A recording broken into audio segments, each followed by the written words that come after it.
So let us look at this interesting question from rotation. So we are given that there is a toy, और toy में ऐसा है, बस simple सा ही है कि there are two hollow balls, hollow spheres basically, and they are glued to each other like this.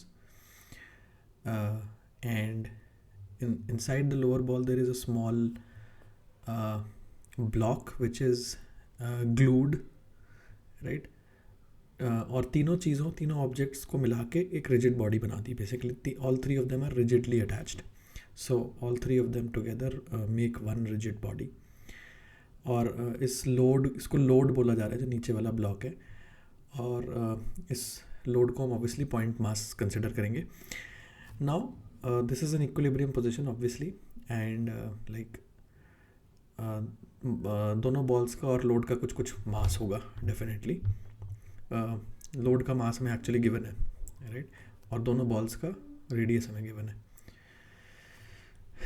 Now the assembly is tilted to one side, right, and then it is set free, right. तो यहाँ पे ऐसा कुछ given नहीं है that the surface is frictionless or whatever.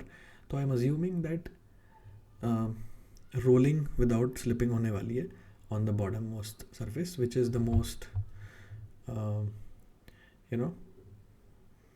Intuitive assumption you can. और कुछ हो रहा है और कुछ होगा ऐसा अज्यूम करना मतलब सही नहीं लगता. The most straightforward assumption is that the body will perform rolling without slipping, and friction is sufficient to allow that. तो क्या पूछा जा रहा है? दो चीज़ें पूछी जा रही है. तो ए और बी में एक चीज़ पूछी जा रही है और सी और डी में एक दूसरी चीज़ पूछी जा रही है, राइट. तो सी और डी को देखते हैं बिकॉज सी और D options are easier actually. Mass of the upper ball should be less than 150 and mass of the lower ball should be more than 150. तो ये बताना है कि मासेस क्या होने चाहिए. तो the first step is obviously drawing good force diagram कि मैंने असेंबली को एंटी क्लॉकवाइज रोटेट कर दिया bye angle theta, and obviously initially ये जो बॉटम मोस्ट पॉइंट है या इनिशियली ये जहाँ पे हमारा लोड अटैच्ड है वो कहीं यहाँ पे रहा होगा पॉइंट. और जब मैंने इस असेंबली को एंटी क्लॉकवाइज रोटेट किया तो obviously the assembly also moved towards the left, right. The center of this lower ball moved leftward by an amount r theta obviously because rolling without slipping हो रही है. So now this point P, some other point P is in contact at the lowermost position, और ये situation है. तो FBD बनाएंगे cleanly और angle mark करेंगे. सो this central line makes an angle theta with the vertical. तो obviously जो lower ball है उसके weight का कोई torque नहीं लगेगा. हम if I consider torque about the lower most point, तो हम torque को lower most point के about देख रहे हैं. तो for oscillations obviously in this situation the torque should be in this direction. Torque should be in this direction, मतलब इस वाले पॉइंट मास के वेट का टॉर्क विल बी क्लॉकवाइज और इस बॉल के वेट का torque will be anti clockwise. तो ये पॉइंट मास के वेट का टॉर्क ज़्यादा होना चाहिए. अगर ऐसा नहीं होगा तो the load will continue to move in the anti clockwise direction and it will fall. तो ये सिंपल सी कंडीशन है. तो for torque we need the perpendicular distance. तो परपेंडिकुलर डिस्टेंस यहाँ पे r sin थीटा है और यहाँ पे r plus r sin theta है. Basically the horizontal separation from P because both the force vectors are vertical. So we get this and this is the condition upon the masses. तो इससे आ जाएगा option D. And there is no condition that we get from here, no condition on the mass of the lower ball. तो lower ball का mass कुछ भी हो सकता है क्योंकि उसका टॉर्क लग ही नहीं रहा है. तो does not affect the outcome of oscillations. कि ऑसिलेशन हो जाएंगे लोअर बॉल का मास कुछ भी हो, doesn't matter, right. Now look at the A and B option. तो क्या कहा जा रहा है, more is the mass of the load, faster is the response, and more is the mass of the lower ball, more sluggish is. तो response का क्या मतलब है? स्लगिश का मतलब तो स्लो होता है, हमें पता है, बट रिस्पॉन्स का मतलब है, तो रिस्पॉन्स का मतलब आई एम इंटरप्रेटिंग कि what is the value of the angular acceleration in this particular position.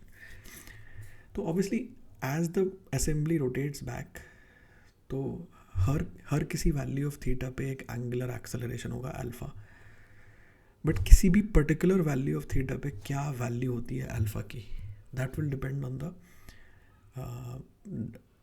The different masses and the values of the radii, right, and will also depend on the angle theta. But किसी भी particular angle theta पे अगर alpha ज़्यादा है तो हम ऐसा कह सकते हैं कि response is faster, the assembly moves quicker back to the original position.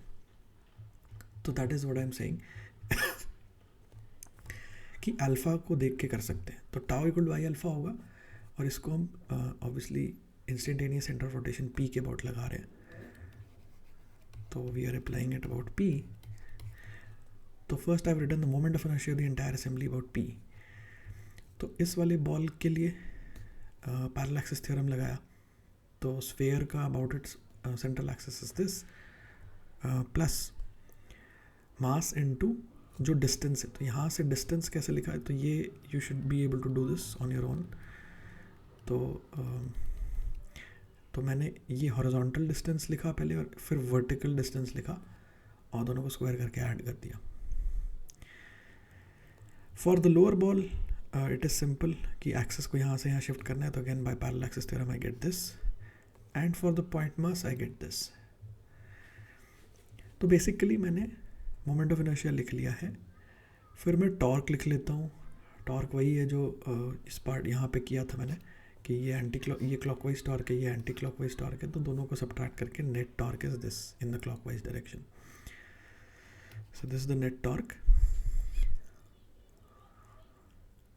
सो जब दोनों को डिवाइड करते हैं we get alpha equal to tau by I. तो मोमेंट ऑफ इनर्शिया को I have written in this form because एक बड़ा सा एक्सप्रेशन है, तो उसको बार बार लिखने का कोई पॉइंट नहीं है। बेसिक कंक्लूजन हम ड्रॉ कर सकते हैं just by writing it in this form. तो आई रोट, तो it is mass of the upper ball into some function of r and theta plus mass of the lower ball into some other function f2 of these three, and mass of the load into some third function. So when I divide the numerator and denominator both by capital M, तो मैं I am trying to study कि capital M को अगर मैं very करता हूँ तो alpha कैसे वेरी करता है। तो यहाँ से डायरेक्टली देखना इजी नहीं है, क्योंकि अगर हम कैपिटल एम को इंक्रीज करते हैं तो numerator also increases, denominator also increases. So one trick is to divide both of the numerator and denominator by capital M. तो अब अगर देखते हैं कैपिटल एम को इंक्रीज करते हैं तो this term will decrease and therefore the numerator will increase and the denominator will decrease, तो alpha will increase. So conclusion मिल गया कि कैपिटल एम को अगर इंक्रीज करते हैं तो अल्फा को इंक्रीज होना पड़ेगा। सो दैट मीन्स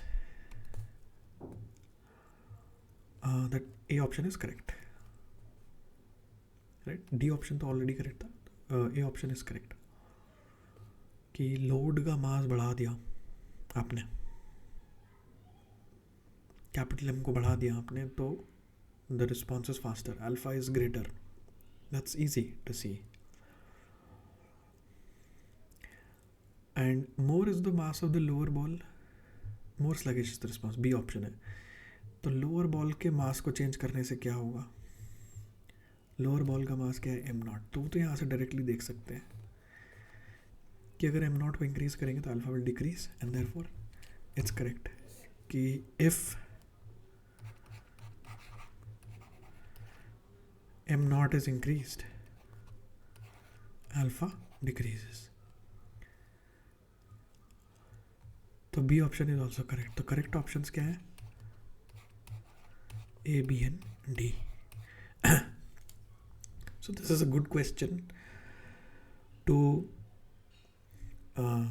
थोड़ा क्रिएटिव सा क्वेश्चन है, मतलब ऐसे क्वेश्चन ओलंपियाड में आते हैं कि जहाँ पे एप्लीकेशन तो डायरेक्ट मतलब एप्लीकेशन तो बेसिक इक्वेशंस का ही हो रहा होता है, बेसिक लॉज ऑफ मोशन का ही हो रहा होता है जो हमने सीखे हैं, टॉर्क वगैरह के इक्वेशंस, या पैरेलल एक्सिस थ्योरम लगा दिया तो मोमेंट ऑफ इनर्शिया निकाल लिया. There is nothing new, but the situation is a little intimidating. There are many steps, there are multiple steps through which we have to move before we can reach a conclusion. So during that process sometimes we lose confidence or we make mistakes, so we get the wrong answer. And this is what is different between JEE Advanced and Olympiad. So I hope you like the video, and thanks for watching.